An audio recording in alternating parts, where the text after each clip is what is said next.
কেমন আছে? বয়স কত হয়েছে?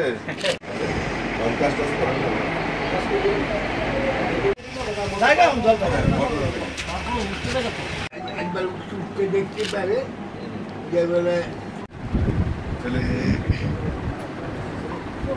যে এলাকাবাসীর থেকে শুনলাম যে মানে পাম্প চালাইলে নয় বনমালীপুরের মানুষ কিরকম আছেন এবং সদ্য আপনারা জানেন যে রেমেলের যে বৃষ্টিপাত হয়েছে, তো বিশেষ করে এই বনমালীপুর এলাকায় আমরা সবাই জানি যে জলমগ্ন হয়।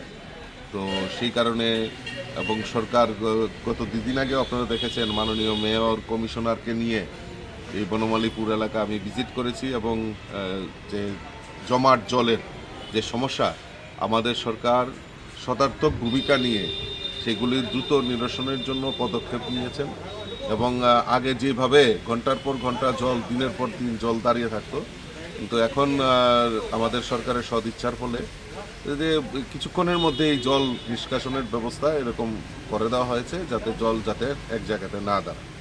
তবুও কিছু সমস্যা রয়েছে, এই সমস্যাগুলি সমাধান করার জন্য এবং এলাকাবাসীরা কীভাবে চিন্তাভাবনা করছেন সেইগুলি দেখার জন্য বনমালীপুর এলাকায় আমি বেরিয়েছি।